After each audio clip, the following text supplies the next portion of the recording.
This is the story of a revolution, a phenomenon that spread like wildfire around the planet. It's a tale of visionaries, young mavericks, and genius hippie renegades. For 2 decades, they fought out bitter rivalries and legal disputes, even became embroiled in international espionage to become the leading lights of a new sensation. A product that young people everywhere found irresistible and dangerously addictive. Now it's a multi-billion-dollar industry that's bigger than Hollywood and is set to overtake the music industry as the most lucrative entertainment business in the world: computer games.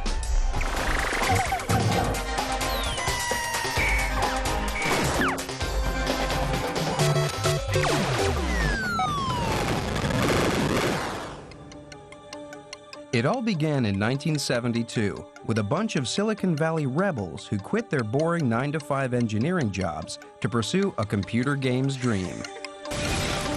Their founding father was 28-year-old Nolan Bushnell, who bluffed and bartered his way into business with just $500 in capital.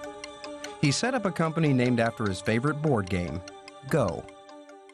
In Japanese, when you're about to engulf an opponent's group, you politely warn them Atari. And I thought that was a good aggressive name for a company.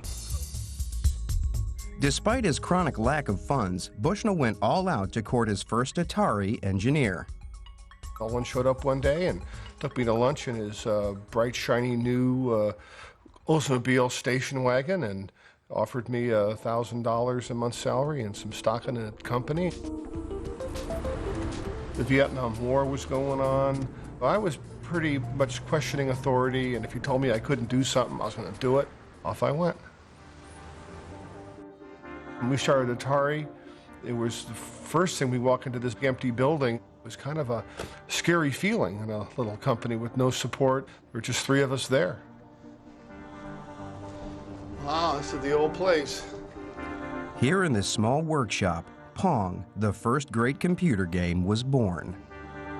That's where I sat and wired the first Pong machine. Pong was actually started as really a training project. He stretched the truth a little bit, told me he had a big contract from General Electric. No engineer wants to work on a throwaway project. The fact that nobody from General Electric ever called or came by or wrote us a letter never occurred to me. This might not be true. The first thing that Al did was to get the paddles to work, then the ball to move. And then we added the feature that where the ball impacted the paddle would determine the angle that it would bounce off. And at that change, the game was fantastically fun. But would the public agree?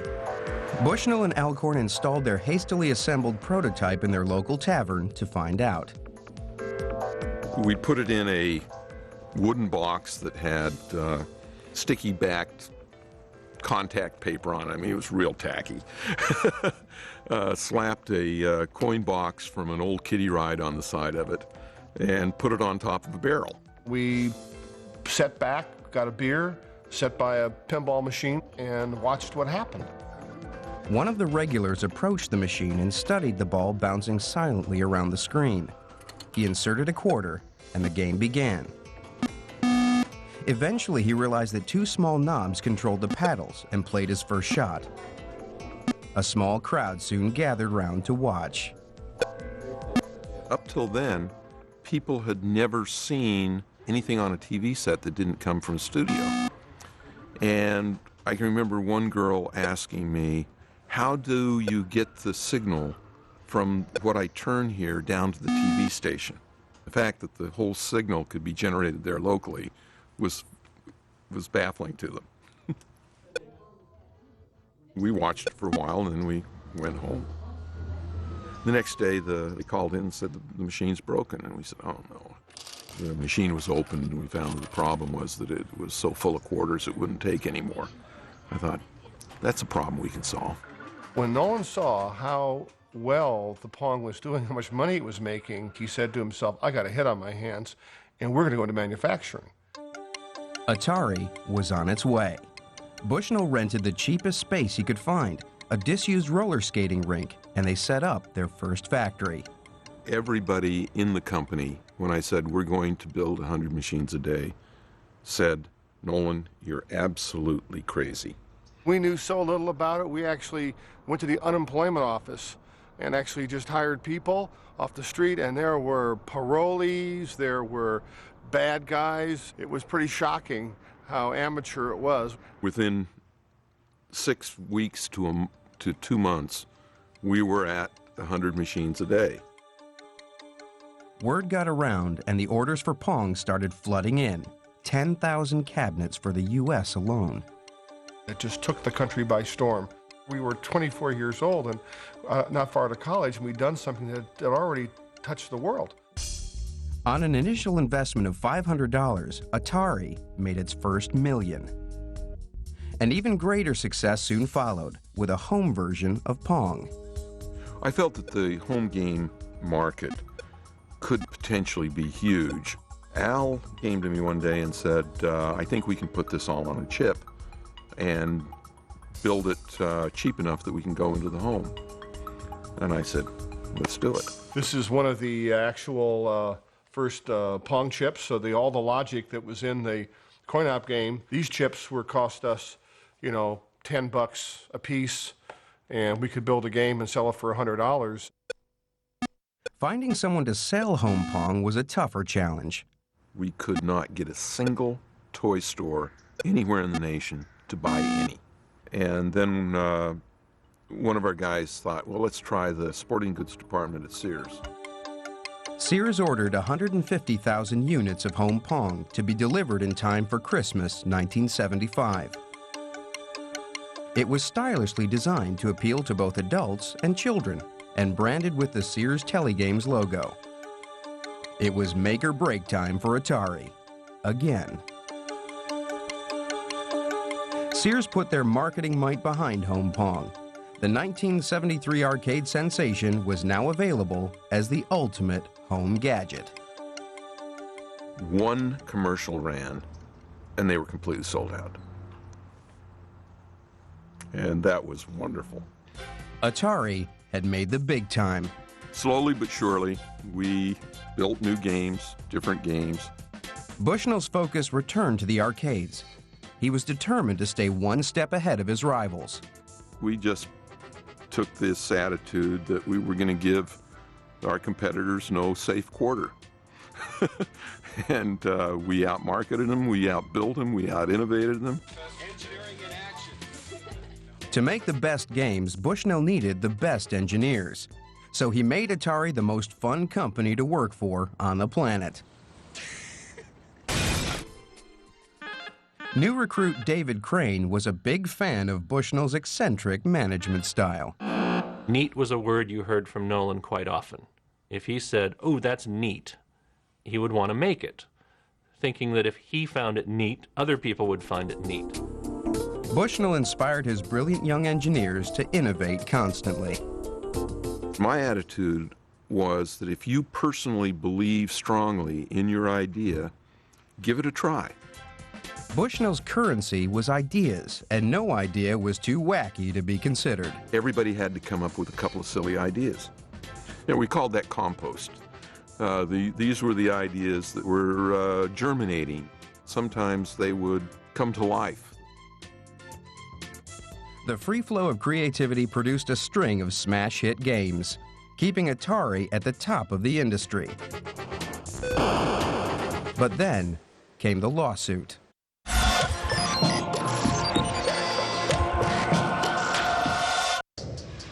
Travel and Adventure スリルを楽しみ気の向くままに自由を味わう見知らぬ土地での人々との出会いユニークな視点によって開かれる新たな世界像トラベル&アドベンチャー日曜夜9時ディスカバリーチャンネルトラベル&アドベンチャーは細やかな心配りで大きな満足をお届けするキャセイパシフィック航空がお送りします。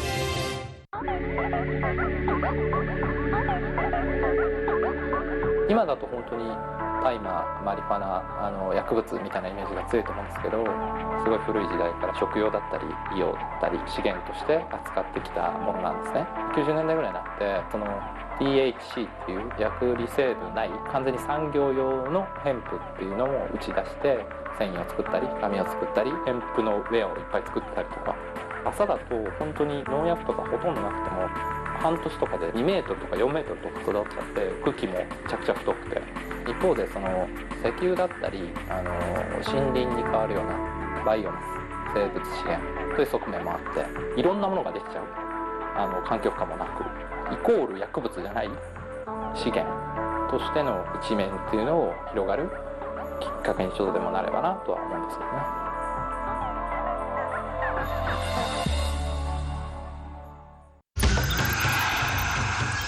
もっと身近に3月のアニマルプラネット。リンダル・デイビスが$1万のギフトを携え世界の動物保護施設を訪れる。リンダルのライフライン。8本の足と大きな脳、海の霊長の正体に迫る。タコの挑戦。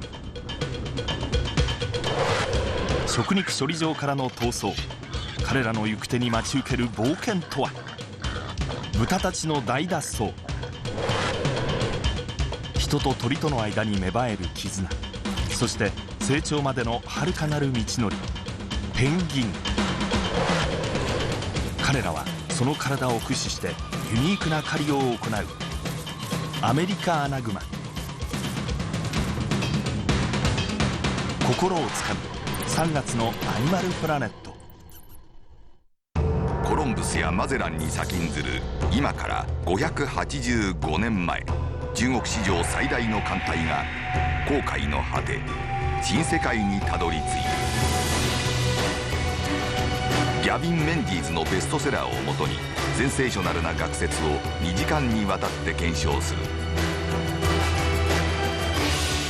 中国のアメリカ発見。3月6日ディスカバリーサンデー。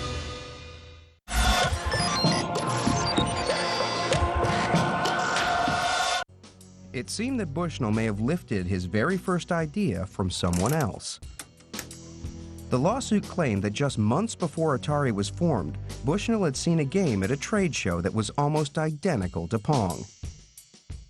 A TV set designer called Ralph Baer had been thinking about computer games since the early 50s.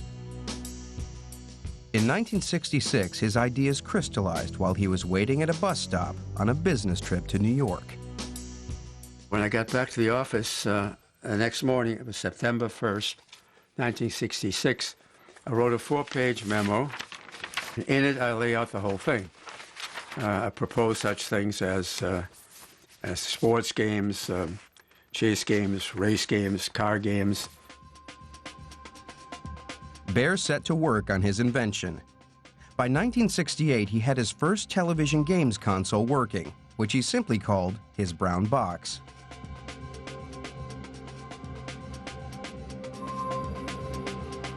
His first game was a chase game in which 2 pixels chased each other around the screen.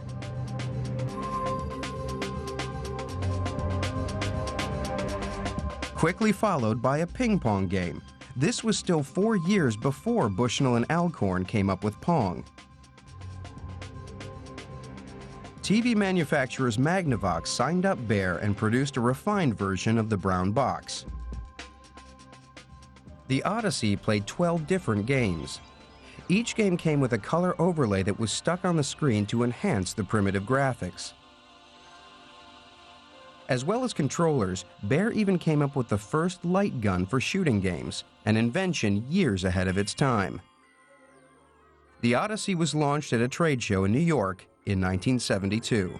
It was absolutely the hit of the show, and everybody was very enthusiastic, as was the press. Magnavox presents Odyssey, 12 exciting electronic games you play through your own TV. At another trade show in Silicon Valley on May 24th that year, an interesting name appeared in the visitor's book, Nolan Bushnell. And he played the Odyssey game hands-on and played the ping pong game. The fact is that I absolutely did see the Odyssey game, and I saw it and I didn't think it was very clever. Whether Bushnell was inspired by the Odyssey or not, Ralph Baer had patented his own designs. This is the patent which, and if you look in the fine print up here, you can see that it was first filed January of 1968. There is a television set down here. Underneath is two hand controls on each side. Based on Baer's patents, Magnavox sued Atari. Our position was always very clear. We said, we will only settle this for less than it'll cost us to defend it. After 4 years of negotiations, Bushnell and Baer met for the first time on the steps of the federal court in Chicago in 1976. Rather than go before a judge, Bushnell and his lawyer agreed to pay a license fee in recognition of Baer's patents. Within days, they had an agreement for a prepaid license for a very reasonable amount. He really got away with murder. Magnavox accepted a settlement of $400,000. Ralph Baer won justice, but none of the international acclaim that Bushnell enjoyed. He was characterized as the father of video games because he was always out there and in front of the cameras, and I'm behind the scenes with the lawyers telling me, cool it, Baer, right? He's a licensee, cool it. Right? 25 years on, Baer's now retired and suffering from leukemia. But he's determined to finish his autobiography and set the record straight over the true origins of computer games. For Bushnell, the settlement came cheap. Atari was already making millions. But as the arcades entered a golden era of popularity, Atari faced a new threat in the form of an unstoppable, world-conquering game from Japan.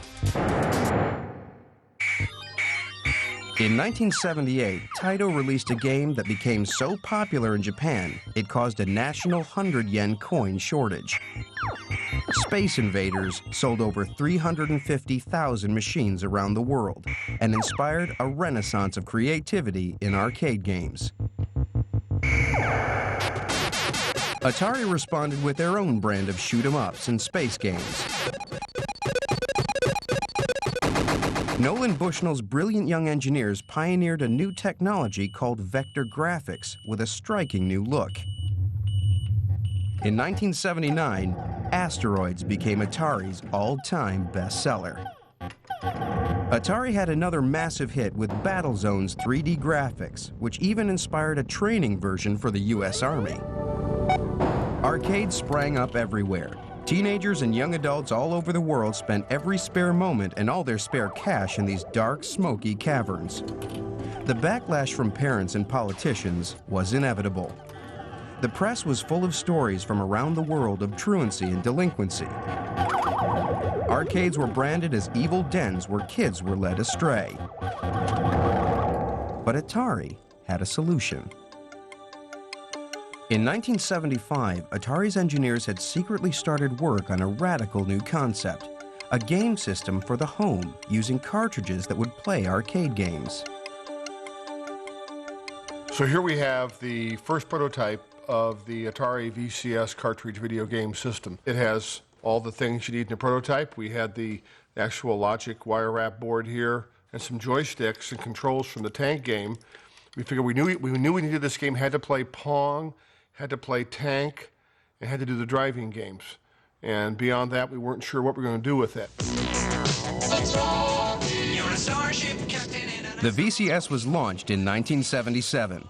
It had a stylish faux wood exterior, cleverly designed switches, and the first home console joysticks. Since Atari were the #1 producers of arcade hits, they were able to produce a whole series of must-have VCS conversions. And in 1980, Atari bought the home video game rights to Space Invaders. Atari Space Invaders are here. Now you can play the world's most popular arcade game in your own home. Space age action on your own. That Christmas, millions of VCS consoles were sold, just so that teenagers could play Space Invaders at home. Now from Atari, a great new video game, Pac-Man. Atari's revenues made it the fastest growing company in U.S. history. But the company's meteoric rise attracted the attention of major players. Warner Communications made Bushnell an offer he couldn't refuse. They bought out Atari for $28 million, an extraordinary return on a startup capital of $500. It was a lot of money in those days. It was more money than I ever thought I'd make. But it was the beginning of the end for Atari. Bushnell was soon at odds with the new owners. We were just launching the VCS, and I said, well, you know, the VCS is over. And they say, what? I said, well, no, you have to think of it that way. And they were horrified. The new Warner bosses were unimpressed with how the company was run. They were New Yorkers, and they didn't understand it. They thought it was very, very bizarre. And they set about, piece by piece, really dismantling the corporate culture and fundamentally destroying the company. It was the damnedest thing I'd ever seen. A series of showdowns with the new bosses eventually inevitably led to Bushnell being removed. He was paid off and shown the door. The industry had lost its pioneering visionary. But Atari's problems weren't over. Under the new regime, star designers like David Crane found they were no longer valued for their role in the company's extraordinary success. There were a lot of promises made that weren't kept. We had some very key engineers that were doing the cartridges for the home games that were making like $50,000, $60,000 a year.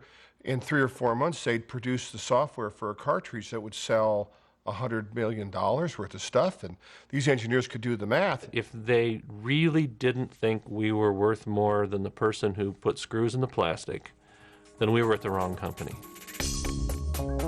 David Crane and 3 other top designers left Atari and set up their own company, Activision.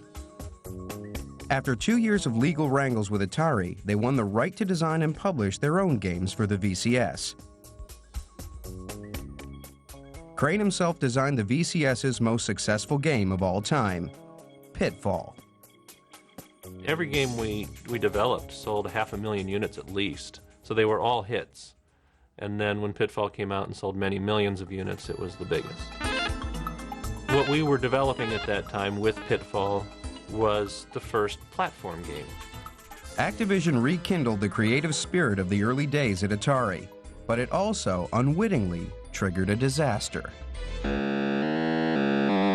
lot of business people saw only our success and unfortunately flooded the market with product that nobody wanted to buy. Atari contributed to a public loss of confidence in computer games with poor quality products like E.T.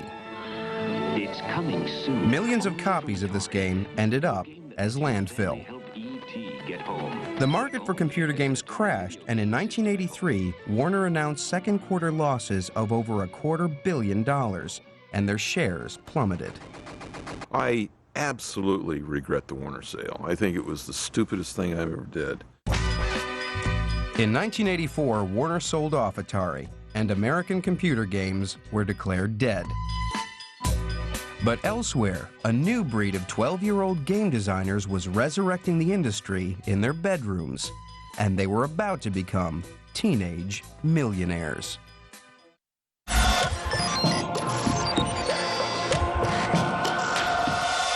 コロンブスやマゼランに先んずる今から585年前、中国史上最大の艦隊が航海の果て新世界にたどり着いた。ギャビン・メンディーズのベストセラーをもとにセンセーショナルな学説を2時間にわたって検証する中国のアメリカ発見。3月6日ディスカバリーサンデー。野生動物からペットまで心をつかむ地球エンターテインメントチャンネルアニマルプラネット。家族みんなで楽しめる動物の触れ合い物語、ペットとの新しい付き合い方。プライムタイムにはハイクオリティの野生動物番組、そして日本初のエンターテインメントアニマルプラネット。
スーパーカ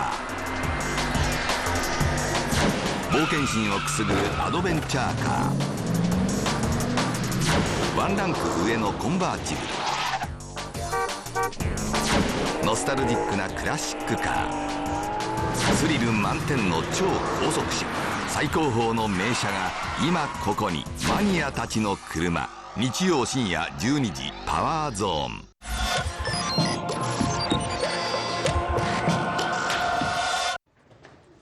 In the early 80s, in classrooms, schoolyards, and bedrooms, British teenagers were plotting a revolution. They were the nerdiest kids in school, sci-fi geeks who were good at math but had few friends. But they were about to make millions. It started as a hobby, and yes, it turned into obsession, turned into a career, I guess. Twins Philip and Andrew Oliver were typical British teenagers. Their parents wouldn't let them have a TV game console, but computers were considered educational. Just at the right time, a whole series of cheap personal computers, like the ZX Spectrum and the Commodore 64, came on the market. Thousands of British parents bought them for their kids to help with their homework, but the kids had other ideas. Without anyone to tell them otherwise, they discovered they could make their own games, as good as the arcades, and even better. The leading edge was what was happening in the arcades. But the problem with arcades was they had to kind of take your 10p or 20p and give you only 1 minute's worth of fun. Whereas the computer games, kids can play it all evening, every evening if they want. The Oliver twins taught themselves how to write game programs from scratch. In 1982, at just 13 years old, they submitted their first game to a games magazine, and it was published. The game was called Roadrunner. It was just so cool to be able to sort of go into school and say, look, that's our work, and just like run through it with kind of other kids. It was just blocks of single colours. It kind of raced up the screen and the track moved down the screen, and we used to challenge each other, how long can you last? It slowly got narrower and twistier with good random in there, so it'd eventually knock you off. The magazine paid them $75, a lot of extra pocket money for two 13-year-olds. Next came an opportunity to be on television. They entered a game into a competition for a kids' TV show. We wrote a game, sent it in, and we won first prize, and we appeared on television. And that was kind of great, but it was so funny because they said afterwards, we were the only one that actually sent in a game. They didn't actually mean for people to write games. They wanted you to design on paper, wouldn't it be cool if a character did this and this, whereas we'd actually written a game. Offers to buy their games flooded in, and the twins' hobby turned into a cottage industry. We did a whole series of games here. First few. This is Killer P and KV. There were many times where you just worked straight through the night and you had school in the morning, and we just sort of like break up, like you're going to do all the arrows shooting and boulders dropping, and you're going to do this, and you'd go to sleep and you'd wake up and it's like, oh cool, there's a new feature in the game. We just keep working and working and working, and we were starting to get suspicious when you heard birds tweeting at the window and it was getting brighter outside. You can hear the milk flow, Yeah. Publishers distributed their games all over the country, but the twins got paid very little. By the time they were 18, their parents thought it was time they went to college and got a real job. But a teacher persuaded the parents to give the boys 1 year to turn their hobby into a business. And a few weeks later, everything changed when they met the Darling brothers. Richard and David Darling had also been inventing their own games since they were 11 and 12 years old. But they were unhappy with the token amounts of money that game companies were offering teenage designers. So they sold their games by mail order, setting up their own company in a spare room at home. They duplicated their games on cassette, printed their own artwork, and eventually sold 1 million copies. At just 17 and 18, they set up their own games publishing company, Codemasters. And at their first trade show, they met the 18-year-old Oliver twins. The Oliver twins came in and we sat down and they showed us a demo of one of the games they'd done previously. They're going, a game like that, yeah, we'll give you £10,000 for it. We were just staggered. If they've said that their jaws hit the floor and they were very excited, they must have concealed that quite well. We couldn't get home fast enough. and we just didn't sleep. Within about a month, we wrote Super Robin Hood, which went straight to #1. By Christmas, we'd sold 100,000 units and made £10,000, and in fact, it carried on selling, so we actually made a little bit more. Just couldn't believe it. But of course, the minute it started selling, we just couldn't stop, so we just started rattling out more games for Codemasters. It was one of the most successful collaborations in computer game history. We worked out that 50% of all Codemaster games were actually written by us. The Oliver twins were also working on a secret project. They wanted to invent something radically new, a game centered on an animated character. That character was Dizzy. We wanted this fantasy world. I had this idea, we should get the character's face as big as possible on screen to give it a bit of personality. They got an awful lot of fan mail in at Codemasters all about it and asking, how do you do this and how do you do that? And every time we went up, they go, oh, we got some more fan mail. Dizzy was an international hit. The game's top bestseller charts all around the world. One stage, we had different Dizzy games at number 1, 2, 3 in the charts, which is a bit like the Beatles of the games industry. Teenage computer game millionaires became national celebrities, hitting the headlines and showing off the spoils of their success. There were quite a few Ferraris bought by people who'd kind of just passed their test, but those Ferraris didn't last very long, I don't believe. The result of all this hard labor was a massive creative contribution to game design. These were games designed by gamers for gamers. Thanks to the home computer era, Britain now contributes more game designers and programmers to the games industry than any other country. I remember saying to a journalist, it's like, one day, this will be bigger than TV. I mean, right now, the UK games industry actually has bigger export than the British film and TV put together. But back in the early 80s, while British teenagers were the stars of the home computer era, new stars were also rising in the East. The center of the industry was about to shift again. The computer games industry that began with Atari on the west coast of America 30 years ago is now dominated by Japan.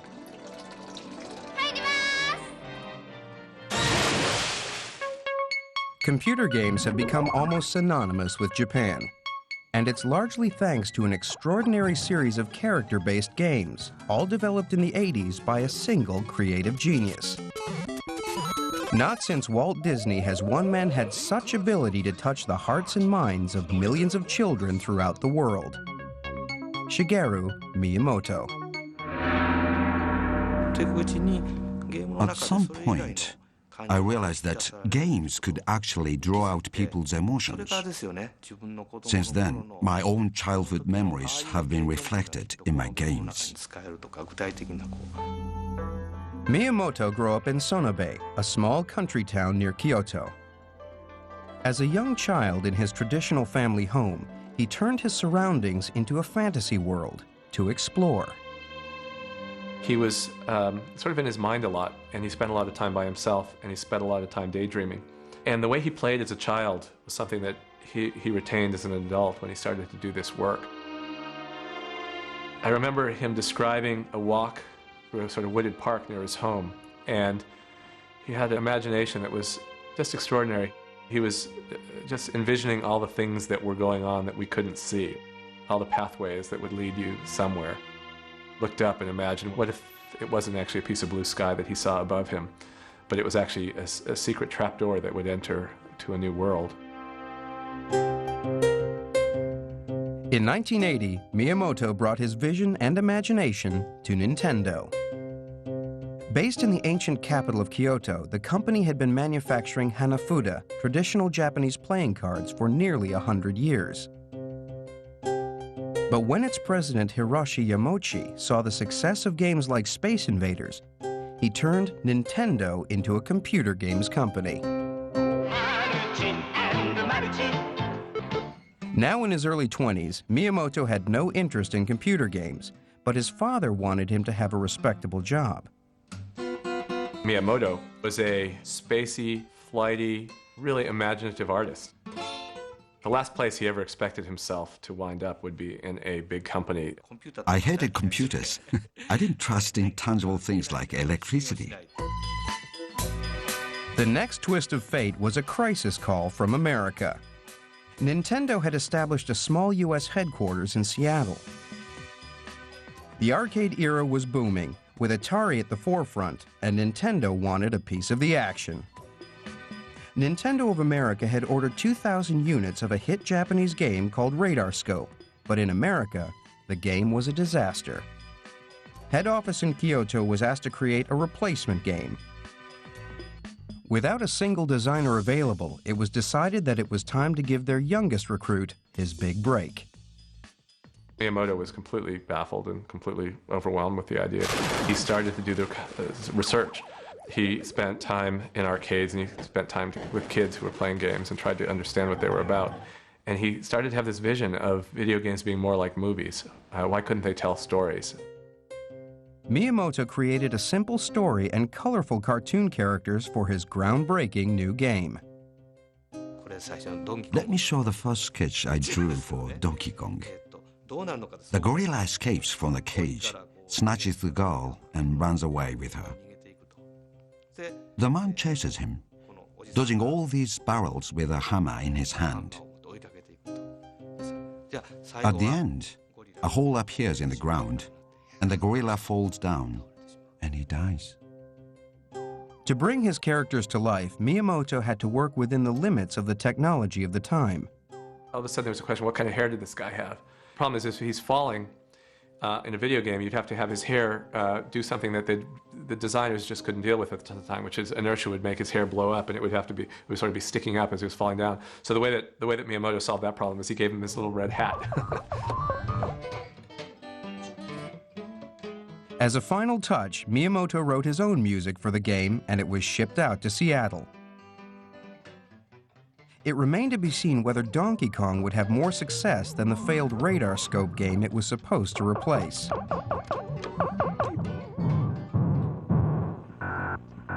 People in America saw this game and thought that the Japanese, their Japanese counterparts were insane. Fearing the worst, Nintendo's American team decided to try out the game in a local bar, just as Atari did with Pong a decade earlier.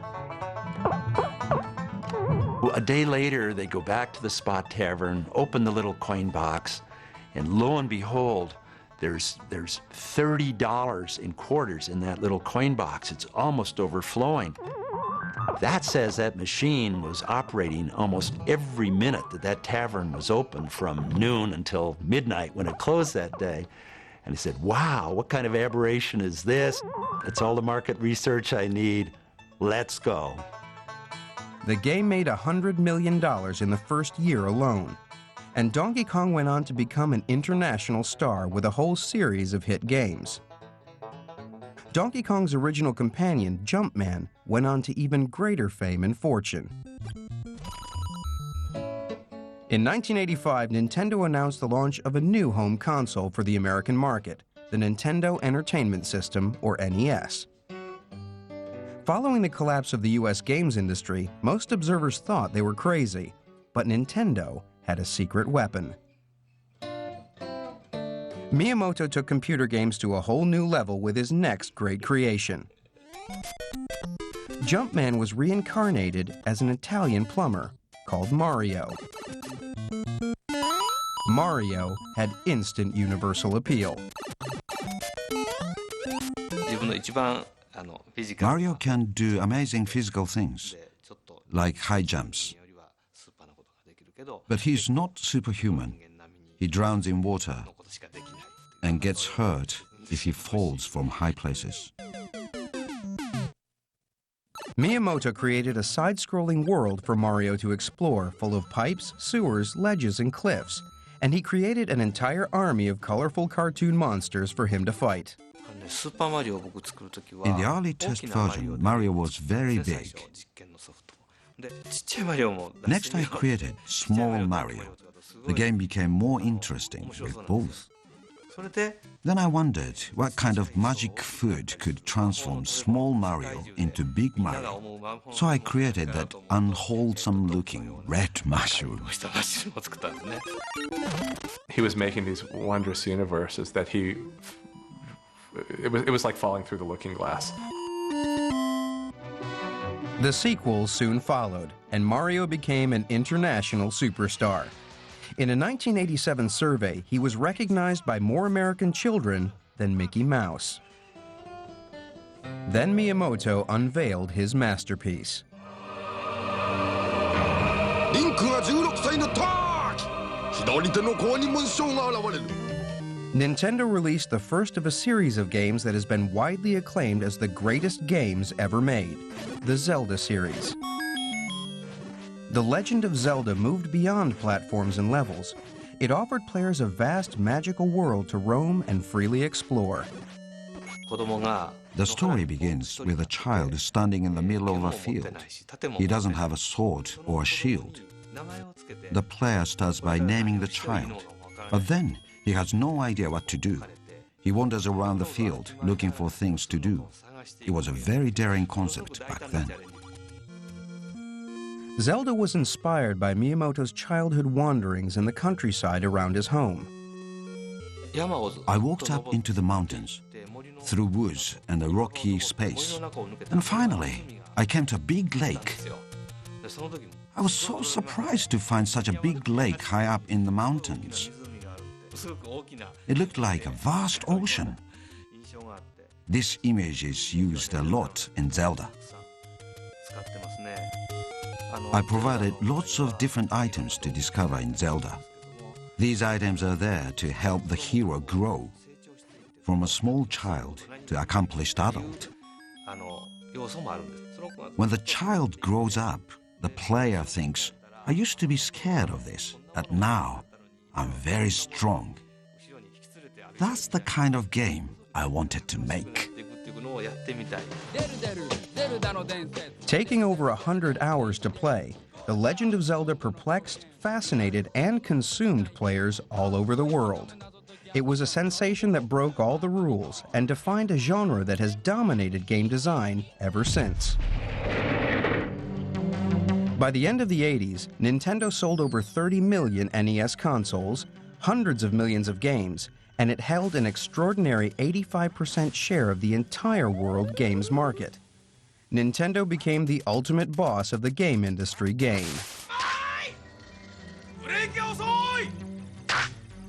It was about to prove it with a radical new game system that would appeal to boys, girls, and even adults. All it needed was the perfect game to launch it. But to get that game, they would need to wrestle it away from the iron grip of the Russian KGB.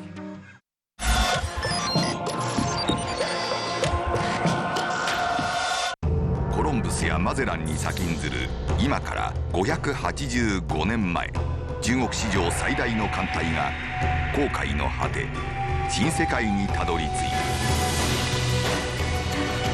ギャビン・メンディーズのベストセラーをもとにセンセーショナルな学説を2時間にわたって検証する。中国のアメリカ発見、3月6日ディスカバリーサンデー。犯罪捜査の最前線、悲劇の犠牲者、残忍な殺人犯、確固たる証拠、最新の包囲網、そして敏腕捜査官たち。 FBI 事件簿とニューディテクティブの最新エピソードでお送りするクライムナイト、金曜夜11時ディスカバリーチャンネル。セレブのためのスーパーカー、冒険心をくすぐるアドベンチャーカー、ワンランク上のコンバーチブ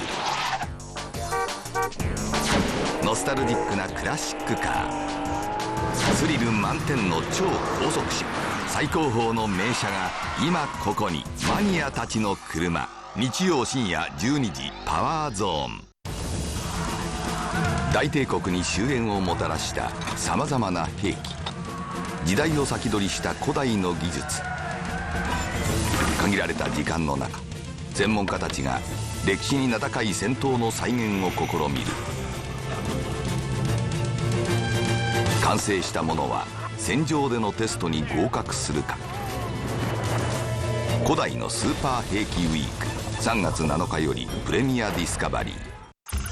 もっと身近に3月のアニマルプラネット。動物保護施設からの SOS リンダルのライフライン。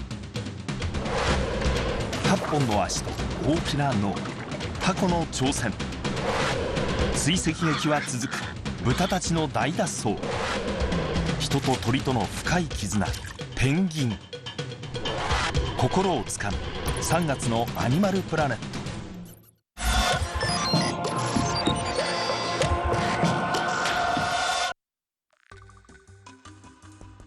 In the late 80s, a friendship between two game designers was forged behind the Iron Curtain. A friendship that would make one of these men famous and the other rich, and make Nintendo's Game Boy the most successful games machine ever. The key to that friendship was a game called Tetris. In 1988, Dutch-born game designer and publisher Hank Rogers was in the business of importing new games to Japan. I first found Tetris in 1988 at the Consumer Electronics Show in Las Vegas, which is what I did. I used to go around the shows and find the games that I liked and bring them back to Japan. That was the business I was in. I played it, and then I went away and came back and played it again, and I went away and I came back and played it again. There was a really solid core game there. I just went after the game. Now living in Seattle, Alexei Pajitnov created Tetris in Moscow in 1984. Pajitnov was working on artificial intelligence and voice recognition software, and originally designed Tetris as an exercise to test out a new computer. My interest all the time was in small puzzles and games and all these small mathematical diversions. Tetris was based on a traditional Russian puzzle called Pentamenos. There are 12 different shapes like that. And these are all the possible pieces made out of 5 squares. Pajitnov's version of Pentamenos had pieces made from 4 squares instead of 5. He called it Tetris from the Greek word tetra, meaning 4. When I wrote the procedure which rotates its 90 degrees, I liked you push the keys and it push the key, and the idea of the game of real time come to me. Pajitnov's genius was to make Tetris a race against the clock. Completed lines were cleared from the screen, making it possible to carry on playing almost indefinitely. But as the pieces descended more and more quickly, the challenge got progressively harder. As the game gets faster, your mind is no longer able to think that fast. Maybe it's your subconscious that's playing Tetris at this point, but it's playing faster than you can actually play. And I think athletes have this. We call it a zone. Tetris spread through the Soviet bloc to Hungary, where it was discovered by Robert Stein. Stein went to Moscow where he met Alexei Pajitnov and negotiated a license to publish the game. For some unknown reason, he gave me his original Tetris. It was licensed to be published on everything. That's what I thought. In the West, Tetris became the biggest international sensation since Space Invaders. When Tetris invaded the office, productivity went down to 0. It eventually had to be banned. In Japan, Hank Rogers released a version for Nintendo's home console. We released this Tetris at the Christmas of 1988. We ended up selling 3 million. And that was when Hank Rogers was given a sneak preview of Nintendo's Game Boy. I said, I think I have the perfect game for Game Boy. But Rogers faced stiff competition from Robert Stein to secure the handheld rights for Tetris. Excuse me, I discovered this product, so shouldn't I have it? And so I got on the next plane. Without realizing it at the time, Rogers and Stein flew out to Moscow on exactly the same day. They stayed in the same hotel, but never saw each other. The TV doesn't work. The radio doesn't work. Everybody's imagination about what it was like behind the Iron Curtain in those days. All those things were there. It was just very scary. Rogers went to Moscow knowing nothing about the Soviet Union and speaking no Russian. He knew he was looking for an organization called L-Org, and that was it. To his surprise, he had no difficulty in hiring an interpreter who spoke perfect English. Your name is Allah. All these guys are KGB. There's no way that you're going to get an interpreter who's just there to help you do business. This is the building, Yeah, yes? this is the building, right. Every meeting has to be cleared through the KGB. And of course, I came out of the clear blue sky. Finally, Mr. Belikov came down, and I explained that I'm the one who published Tetris in Japan. And he said, "Which machine is this?" And I said, "It's for Nintendo." He says, "But we never gave these rights to anybody." I really thought that I was in deep kimchi for a large part of that time there, the beginning time, you know, because in their eyes, I was a pirate. Later that morning, Rogers met Alexei Pajitnov. I introduced our other guest. Our other guest is Mr. Pajitnov. Hello. The world-famous Mr. Pajitnov. World famous, why? World-famous, why? Because in the world... I am Alexei Pajitnov. We became friends very quickly because, you know, when you're talking about game design, you have a common ground to talk about. And his English wasn't that good, but it was good enough. Hank was the very first person who really loves and understood the game. And that's what I felt immediately. Everybody, including Alexei in Moscow at this time, was paranoid that any conversation that was being had would be heard by people that shouldn't hear it. So anytime he wanted to really talk to me about something, he would wink, wink, or whatever, and we would go to the park. Finally, the negotiations for the handheld rights for Tetris began. Gosh, it was 8 to 10 people there, some of whom were definitely KGB, and it was total third degree. I was in that room and they were questioning me about everything. What Rogers didn't know was that the Russians were also negotiating with Robert Stein in another room in the same building. My objective was to try to get as much of the licenses, what is left to be had. Unknown to either of them, the chairman of UK game publishers Mirrorsoft was also in Moscow. Kevin Maxwell, son of newspaper magnate Robert Maxwell. Kevin was pulling strings. He's saying, if you don't do this deal with me, my dad's going to talk to Gorbachev, and you guys are going to be in deep trouble. And that was his negotiating method. But Rogers had Pajitnov on his side, and he had Nintendo support to offer a generous deal. 4 days of negotiation, and finally they said yes. Pajitnov and Rogers celebrated in the only Japanese restaurant in Moscow. The deal made Rogers a multi-millionaire. I hated him, and yet he just done what any businessman would have done, you know. Today, I have lost God knows how many millions of dollars, and I wasn't very happy about it. The biggest winner was Nintendo. With Tetris as its packed-in game, 32 million Game Boys were sold around the world, nearly half of them to adults. Pajitnov became world famous and immigrated to the United States. As a Soviet citizen, he earned nothing from the game until 1996, when the original deals expired, 12 years after he first invented it. He and Hank Rogers are now in business together, selling Tetris to a new generation of gamers on a new generation of hardware. With Tetris, the game industry finally came of age, and it made Nintendo, for a while at least, the most powerful entertainment company on the planet. From humble beginnings, computer game culture evolved at an incredible rate, thanks to the vision and creativity of its great pioneers.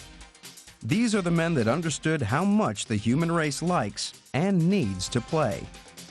They opened the gates to a wondrous new world, and once inside, there's no turning back.